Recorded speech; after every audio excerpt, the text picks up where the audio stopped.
Hello and welcome to this virtual roundtable discussion from Food Service Consultant Society International, FCSI.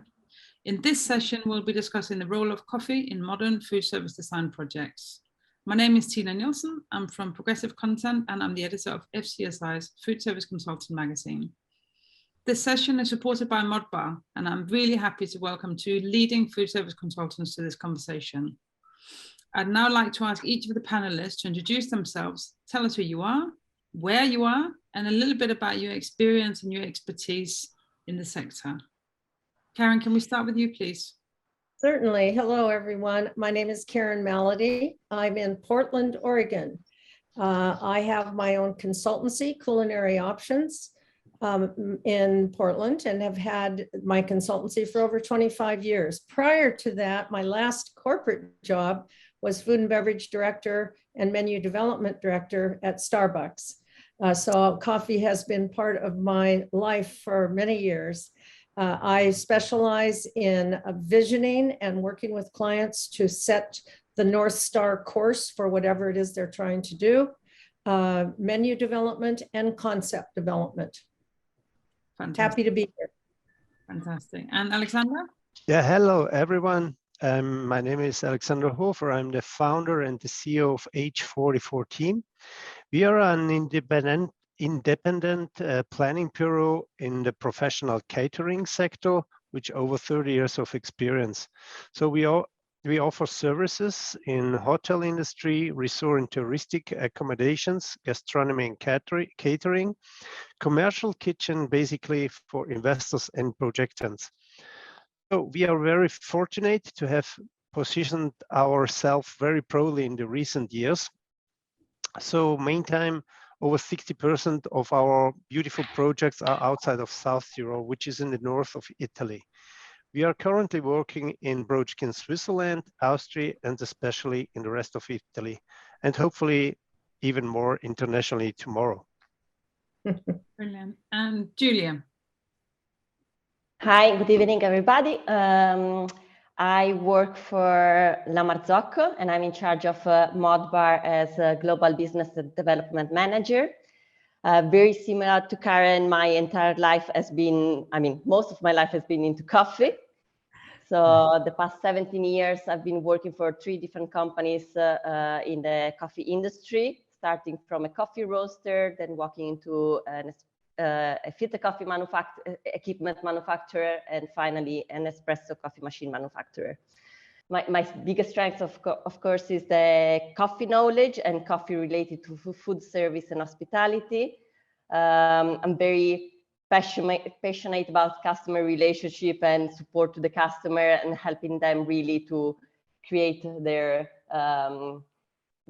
ideal coffee experience for their location. So this is. So I think obviously we're going to be talking specifically about coffee and its role in food service projects today, but I think it may be useful to just try to set the scene at first a little bit. I mean, Karen, how do you see the food service sector as it is at the moment? We're still emerging from the pandemic. There are challenges, there are opportunities, obviously. I mean, how do you see it? What's the mood? What are the main trends?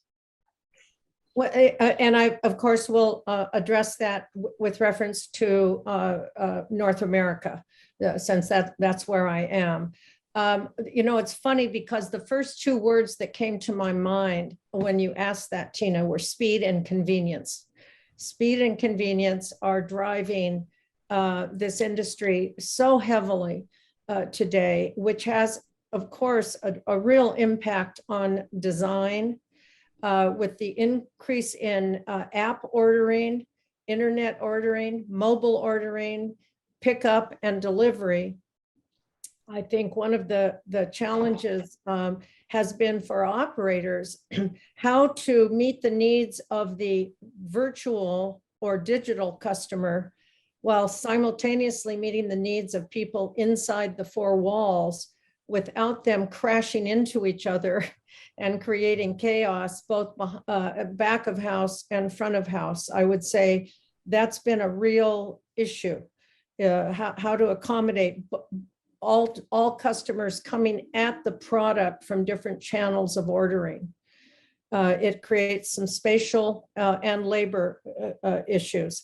I would say the mood is, it's a bit tentative.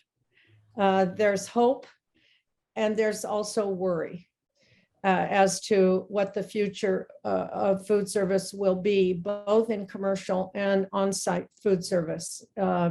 With the return to work policies in on-site being all over the map, everyone is trying to rethink, how do we do food service when we never know from one day to the next how many people are going to be in the building? Very, very challenging. Okay. And Alexander, how do you see things at the moment? We currently watching the market with great concern too. So on the one hand, there is very bloody investments during the Corona epidemic, because our investors realized that the seasons would haven't been bad anyway. So it was decided to implement their project faster than they planned. So it goes without saying that these were only those who have a solid financial foundation for doing that. Others have simply disappeared, or a large proportion of the people who work in our industry have also migrated to other industries. So the biggest challenge is generally about the unplanability of project in this moment. And I agree totally with that, what Karen says, because on the one hand, there is a high increase in construction and energy costs. The shortage of skilled workers is another factor, what is currently making investors very insecure. So we expect a significant drop of projects. So which doesn't mean that tourism and gastronomy will perform worse. So because there are always two sides of the medal, no? And I think good projects will clearly set themselves apart from less good ones. So that is what I think in the next time. So this is also applies to us as a team. So we work with a lot of passion and ambition on particularly experimental moments in the gastronomy and in the hotel industry. In the end, the guest pays our fee, not the investor. That's my philosophy. That's a great point. Yeah, and it is our job to make the customer successful. So now this is this moment is making our work even more exciting than it was already. So this is the challenge. I would say that Alex, you really again defined the perfect storm that has hit food service. It is becoming close to impossible to find employees, and the wage you need to pay them to come in to your facility has increased. Food costs have increased nearly 15%, commercial wholesale food costs. Utilities, to your point, Alex, have increased. Everything has increased at a time when many people are still hesitant about even coming in to food service facilities or coming back to work, period. So it really is like a perfect storm, and very challenging. And yet we remain passionate. Those of us, in the industry, we remain hopeful, and really believe that what we offer, what food service offers people, is so critical to quality of life for everyone that we must endure. So all these challenges come together, and you guys, you're excited. Yes. Yes, we must be, because we need to help our clients. And a very important thing you said, Alex, ultimately, if customers aren't pleased and don't come to the hotel, the restaurant, the on-site food service location, there's no business. It's true. So we must keep them in mind. Giulia, so from the manufacturer's point of view, how do you see the market now as we're, I mean, I guess we could say we're still emerging from the pandemic. It's not that long ago, and COVID's still here. So I guess it's still early days. I'm totally with you, Tina, and I think we are still facing lots of challenges.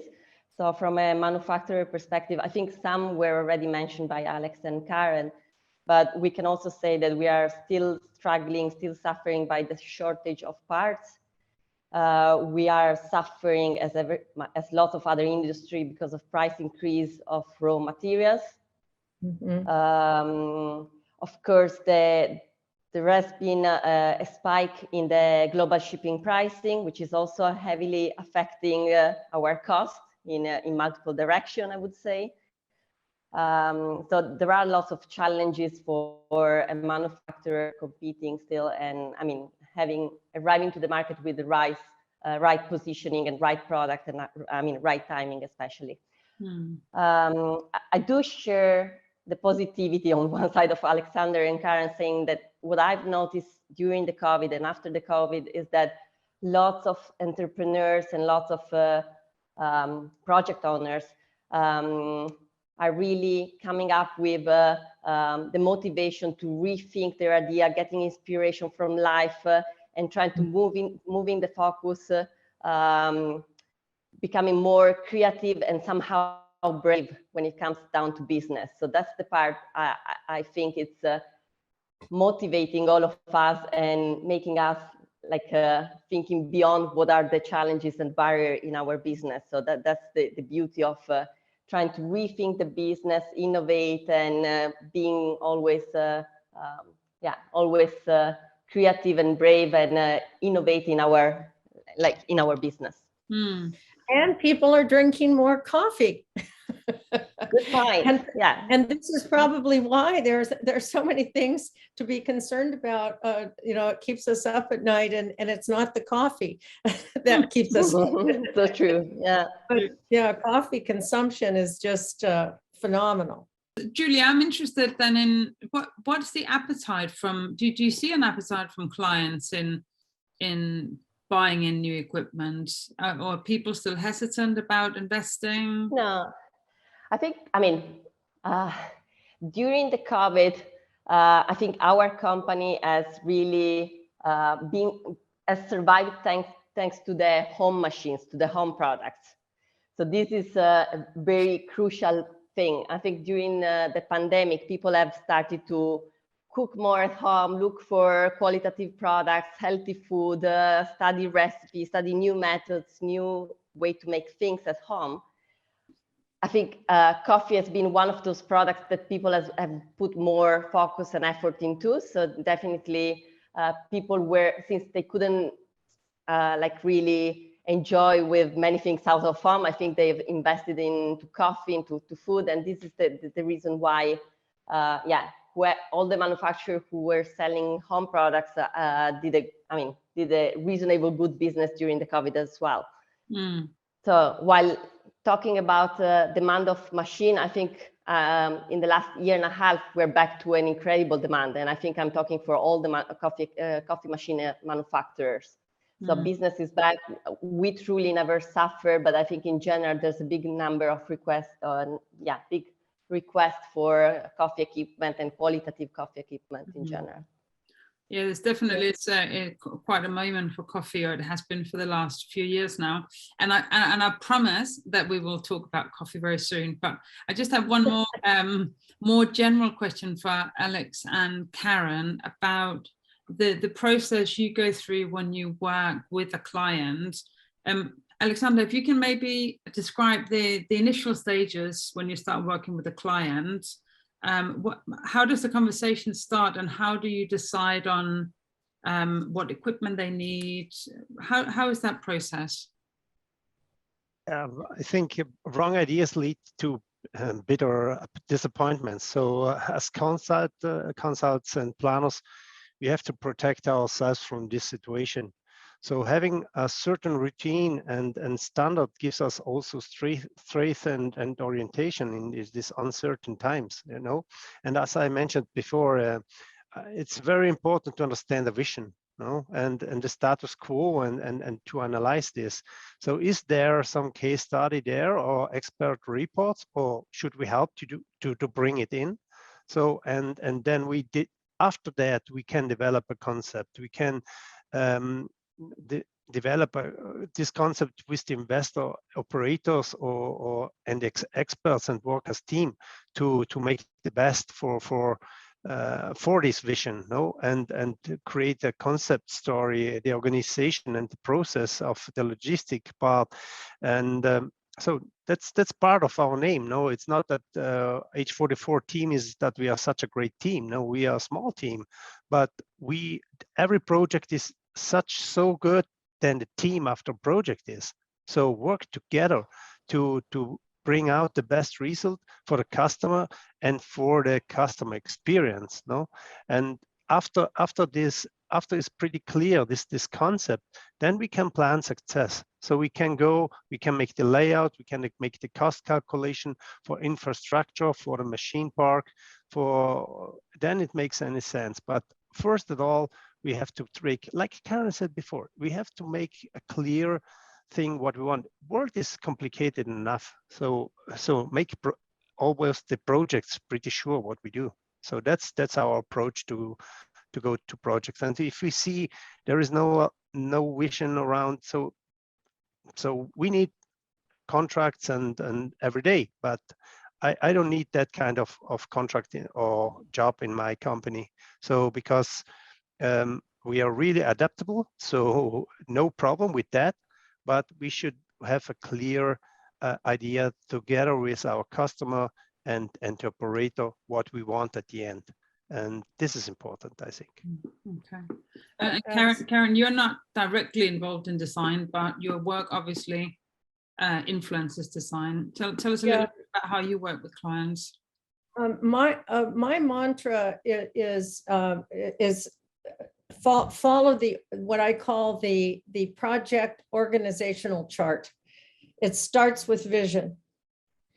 Then we move down into concept. What concepts are going to most likely bring your vision to life? From there, we move to menu. What kind of menu will allow your concept to come to life? Only after those first three things are determined do we move into design. And then all of that work that I have done in those first three phases inform the designer as to what, because I work with designers on every project. And in an ideal world, that process I just defined would occur before the designer is asked to design. What shocked me when I moved more from commercial restaurant work into non-commercial or on-site work was how often my design friends were asked to design kitchens before there was a concept or a menu. Just design a kitchen.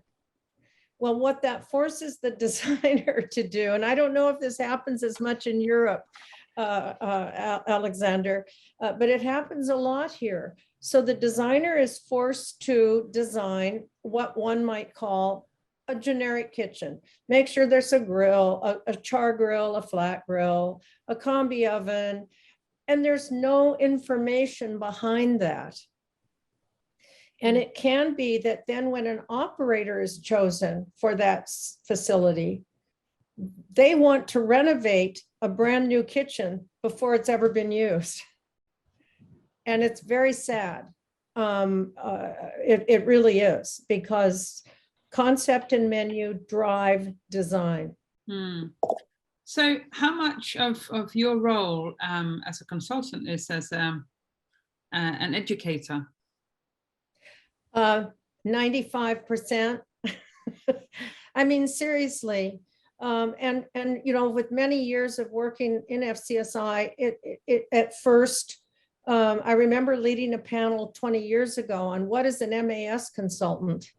What do they do? Why do we need them involved in a project? And I will say, years later, after harassing it feels sometimes other people in the industry, both manufacturers and designers, is please, let's get this MAS work done first so that let's collaborate, let's be a team. Now, some design firms do the MAS work within their own organizations, which is lovely. Many don't, and I get a lot of work from designers and vice versa. I also get work from manufacturers who will call and say, I have someone wanting to purchase a certain piece of equipment, but when I talk to them about what it is they're trying to create, they don't seem to be clear.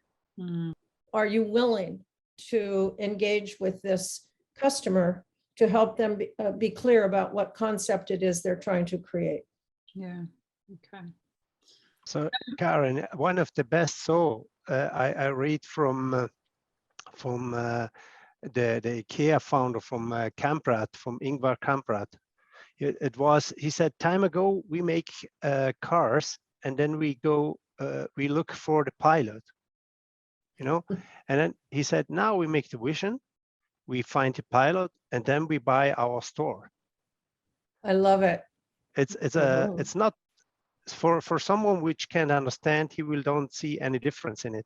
For me, it's the difference. So, yes. And that's why we have this philosophy as H44 team, because it's important that my employees, my teams understand this first. You can have only success if you understand exactly the steps what you mentioned before.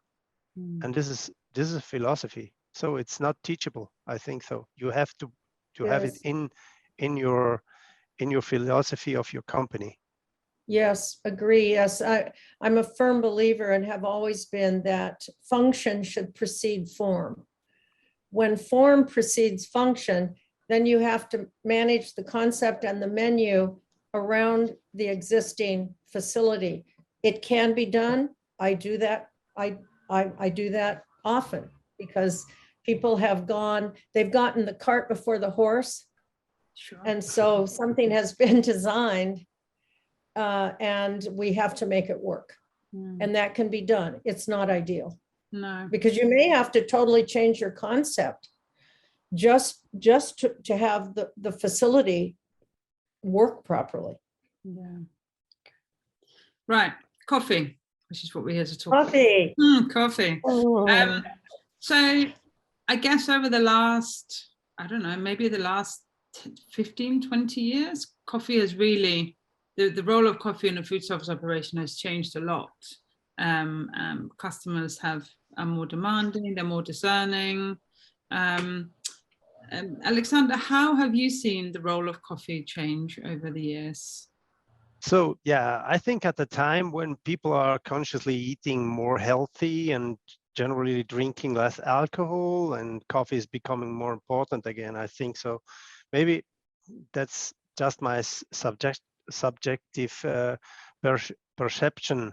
But, we live in Italy. So coffee, especially espresso, has always had a special status. I think, it's more about developing the quality of coffee in this moment.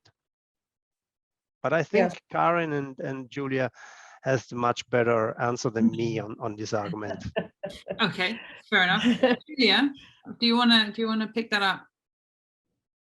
I'll start with what Alex was saying about how strong is the coffee culture in Italy. To me, it's fascinating, the fact that Italy pretend to be the place where espresso is born, and really we are so behind for so many aspects regarding coffee culture. I think if we look at the international scene, it's so much more progressive and innovative. I'm not saying we don't have specialists or great places in Italy as well, but it's, I think really the big takeoff of coffee and specialty coffee has been much more an international fact rather than an Italian aspect or belonging to the Italian culture. I mean, until 1950s probably, or until good 60 years ago, coffee was really not considered. I think Starbucks did something incredible by giving the right attention to coffee and giving a location for coffee to be consumed, to be appreciated, to be understood, and so on. So this was probably, like, I think we need to recognize that Starbucks did this massive,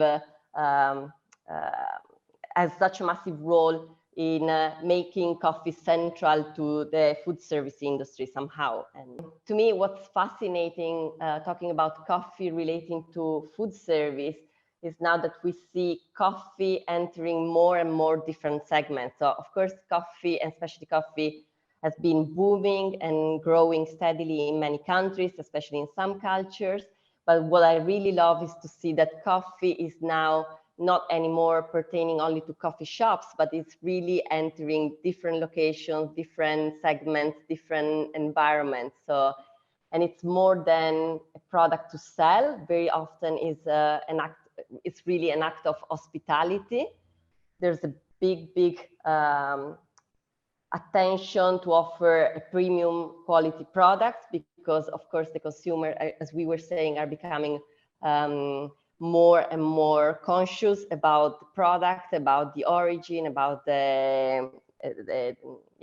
all the long path that coffee makes from being harvested to the cup. So of course, there's much more attention in the product we ask when we are in a coffee place or in a restaurant or in an hotel. But there's also much more attention from the food service and hospitality sector in what products do they serve, how do they serve it, how do they communicate. And again, going back to the current topic about having like the right communication, the right menu, and a proper really strategy and approach in what products to offer and how to communicate it. Okay. So Karen, obviously you go back a long way professionally with coffee, and you have some unique experiences having been with Starbucks at a time where it was really taking off, wasn't it? Yes, I was there when the mantra was 2000 by the year 2000. And there was explosive growth during the time I was there. What seemed like explosive growth, now with 35,000 plus locations, clearly that mantra was successful and was well achieved by 2020. I think what is remarkable to me are some of the shifts that I've seen since the time I was with Starbucks in the coffee industry. And I would like to just point out some of the trends I've observed that are quite fascinating. One is, of course, and back in the day, this was not the case. You can have as many as 6 to 8 plant-based milks offered in espresso bars today. When I was at Starbucks, we had one milk, and that was whole milk. Many felt non-fat or 2% milk did not produce the type of quality latte and cappuccino that Starbucks wanted to be known for. That is absolutely not the case anymore, and has gone well beyond just non-fat milk and whole milk. It's really, you cannot have a reputable coffee concept today without having alternative milks. It just, in America, okay? The other thing, and I think it's important to also mention that, yes, we love coffee in America. Almost 70% of people polled in America drink coffee every day. What's more interesting to me is that probably 50% of them are enjoying coffee with lots of dairy or plant-based milk. So one wonders, is it coffee we love, or is it dairy that we love? Also, the and cappuccinos and lattes are hugely popular in America. It's far less popular just to drink espresso. And I thought beyond what all of that says is when the CEO of Starbucks announced last year that 70% of their total sales were in the cold beverage arena. Wow. I do not know, again, Giuliana and Alex could speak to this. Cold coffee in various forms has exploded in the United States. And whether it's nitro or cold brew or a cold latte, et cetera, it's phenomenal. And then secondly, so cold coffee, alternative milks, pre-order, prepay. 51% of all transactions at Starbucks in the last year have been, 51% have been through the app. So the fact that you can pre-order coffee and have it sitting there waiting for you really speaks to what I said at the beginning, speed and convenience, speed and convenience. Now, what has been challenging for people in the industry who have operations is how do I serve those customers as well as the people in the shop? And it's been a real, I don't want to say crisis, but almost. So operationally, you can be a customer standing in the side of the four walls, wondering why it's taking so long to get your drink. It's because they're preparing coffee drinks for all of these pre-orders at the other end of the counter, and it can be chaotic. Mm-hmm. It can be chaotic. Now, drive-through, which is a huge trend in America, they dealt with that by having a totally separate, espresso machine to deal just with drive-through. So that solved that problem. But I do think from a design standpoint, it will be more and more as we move forward with this trend, that there will have to be, just like restaurants have designed whole new back kitchen setups to accommodate pre-order, prepay, to take pressure off the line. Such will be the case with coffee. There will need to be more than one espresso machine and one station in many of these facilities that have high volume. So the technology, alternative milks, and this explosion of drinking cold coffee, is that happening in Europe? I'm curious. Giulia and Alexander, is this just America? Yes. I think it's not as strong as in the States. Yeah, we do have there's big attention for cold brew, iced coffee, and ready to drink and so on. But it's not as big as US. I think in our markets, it's still, I don't want to say niche because it depends very much on the country, but it's not as big as it is in US. Especially, given my experience by working for an American manufacturer, I think I've seen quite a bit of the US market back in the past 10 years. So I think it's much more present there rather than in our region. Hmm. And what about in Italy? Is there the same phenomenon of the pre-ordering and picking up coffee? Same. I would say we are not so progressive. So I think there are lots of, there are quite a few who try to create a system for purchasing through app and ordering from home and so on. But I think it's not big in Italy. Definitely it's not. So I would say we're not so progressive on that side, I would say. No, in London, it's not really a big thing either, of pre-ordering and picking up your coffee. Well, you mentioned also, Giulia, back again, the third place was being developed conceptually when I was at Starbucks, and I loved being a part of that that process of a coffee shop, a Starbucks being that great third place for people to come to. Now, Yeah. when you look at 51% of transactions being via app and pickup,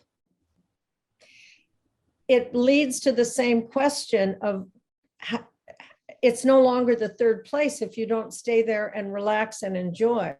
That's what I always love about going to Italy is you stand, you drink your espresso, you don't take it out. You can, I suppose, but it's just not what people do. And it's that I think, really, Tina, that is causing this bigger question in our industry of with this movement toward home deliveries, pickup, speed and convenience, where does hospitality fit in to the equation? And that's the rethinking that everyone is having to do. Yeah. Just where's the third place? Well, the third place in America is often in the car. I was going to say, yeah, the car is often in third place. Yeah, it's so true. So true. And again, I don't know to what extent culturally that's beginning to, creep in. I just read an article that in France, more people are now eating their lunches at their desks in workplaces, and that has been anathema to that culture forever. So again, I asked my associates on this call, is this happening in Europe, that people are just drinking their coffee in their cars or walking to work? So you asked before about ordering by app. So we are based in the north of Italy, and we have we see influences from different markets. So Switzerland, Austria, and Italy. And it's, Europe is so interesting because in small territories or small distances, you have big differences in the attitude of customers. So you don't have the same attitude from a German or Switzerland or Austrian guy each other than an Italian. So Right. you see that many times and more in Austria and in Switzerland, that story with the app, and ordering by app or whatever, by the screen, or how it makes other companies. And the Italian culture at the end, for me, it's a question: what was before, the hen or the egg? No, is this because the companies and big companies want to optimize their profit, the whole process of an experience? Because at the end, it's all about an experience. If you drink a coffee in the car it's a different experience then of course, if you drink it in a car because you move somewhere, and you have the facility to can consume the coffee in the car. No, and I can speak mostly from my side, because the most projects we made is in the vacation industry. So it's a totally different moment, and so where do you adapt your coffee system, and what kind of coffee machine and system? No, so I think, to be honest, it's not a big difference between restaurant or hotel or coffee. It's such more about the moment and the experience that you as host want to give to your guest. No, and of course, it's a question about the target and target audience, and at what price level you want to run with your restaurant or with your hotel or your coffee. Modbar is not, for me, it's not a concept for everyone. For example, no, we use it very specially, just for special projects, where is this great desirability for the moment. Because at the end, you don't buy a coffee. You don't buy a coffee. You buy a moment, and you buy a moment. So in fact, customers more and more speak more about coffee zones in our resource, which we make now, because I personally believe that everyday life and information has reached a speed that humans as such are not made for, you know. And being host means recognize the needs of your guest and satisfying them. And I say it's a moment where we desire calm, serenity. We want to go down. We try someone who hosts us and we say, you are okay like you be, and not I have to eat alone, I have to drink my coffee alone. And I think we have a big change now, and it's coming, and I love the time we're going the future. You know why? Because it's a big possibility that we come again in a period where feelers makes the business, not just Excel lists and not just optimizing processes, but feel the moment, feel what you can do for your guest. And yeah. And you make a very important point, I think, Alexander, which is depending upon the type of operation and the need of the customer in that operation, it could lead one to have a totally automatic espresso machine. I mean, I remember back again, but way back at Starbucks, there was no talk of semi-automatic or automatic espresso machines. That, you know, it was the third place. It was that moment, as you just defined, Alex. Now the moment could be that first sip of coffee while you're driving. And speed and I keep bringing this up, speed and convenience, but you know, in the Northwest, we still, you know, if you go to certain coffee bars, they still adhere to, I'm going to take my time, I'm going to make the beautiful design on top of the foam. And there are times, if you're in a hurry, that can be really irritating. Yeah, no, sure. You know, that's why I say I'm operating with my project basically on the not a different site. It's always hosting, but it's different. It's different, no? So yes, and also, and I'm sure you see it from the manufacturer side, Giulia, is you know, when we go to these beautiful build outs in not on-site food service, you know, the tech companies, the big banks, their facilities are food service facilities are absolutely gorgeous. Well, back in the day, the free coffee in the pantries and the break rooms in these buildings, where it was just like, give them, you know, whatever, drip coffee, didn't really matter. Now they even want premium coffee in the pantries. So bean to cup machines, automatic machines where you can foam milk. I mean, it has just transformed the on-site coffee. And in fact, we work with some clients that have as many as 5 coffee bars in their buildings. Do you think that's linked to the fact that the end user, so the staff, they're becoming more discerning? They understand what good coffee is now. Absolutely. And Alexander and Giulia, you have both referenced that, you know, single origin. Where did it come from? Are we caring for the people who grow the beans? What are the stories behind coffee? How is it roasted? It's quite phenomenal to see that, how the attention has shifted to specialty quality store, not just stories, but real stories, as well as sustainability. True. Giulia, have you seen a shift in the clients that buy your equipment? Are they more discerning? Are they better informed about what's good, or are they more curious about what's good?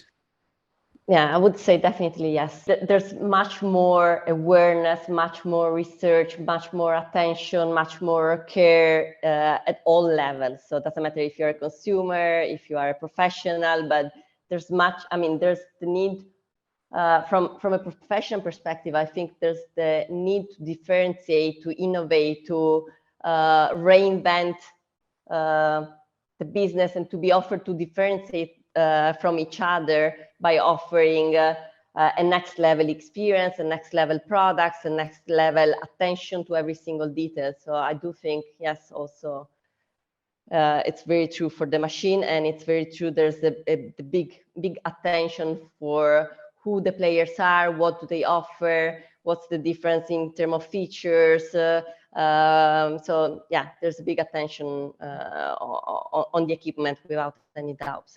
And I suppose that shows as well in what you've been saying about how non-traditional food service environment are putting more focus on the coffee they serve. So museums or art galleries, or I think we see like growing presence into fashion shops, libraries, car showrooms, museums, but also even, I mean, I'm just thinking about a beautiful butcher in Australia who has an incredible coffee corner. So I think coffee is really entering different segments, and there's a strong blurring between coffee and different businesses. And there's such a big attention in having a coffee that really is as good as all the other products, as all the other experience they are offering. So it does count what they offer at the end of the meal, at the end of the experience for their consumers. So yes, we have quite a few banks. I mean, on the ground banks, right? Where people, customers are coming in to do their, financial dealings. It's amazing how many coffee bars are now inside of banks in America. wow. Yeah. What you were saying before, Karen, I mean, even I think in Europe, I'm thinking about Scandinavia, the number of companies who have their own coffee shops, but really with premium equipment, with a super premium coffee brand with some single origin. It's really fascinating. So it's a trend that we have. I mean, it's different country by country, but definitely in Europe, we can see that as well, very much. So Yeah. Okay. Well, I think perhaps we can round off the conversation by trying to look a little bit to the future. Alexander, you spoke a little bit about where things are heading before. I mean, what do you see as the trends to come within coffee?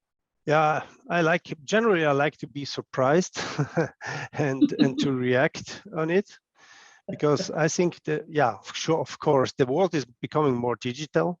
So we can also see that in machine park, and that also what Karen said before, because that will change, the park for machines too. So data is becoming increasingly important, relevant for both sides, customers and suppliers. And but I think the really trend is the longing for stability and peace. So love for fellow humans beings and our environment is for natural need. So we actually have to stop talking about trends. There will be a big change in the next period, and nobody really understands that what will happen. So yeah, we have to do that what is good for us as people.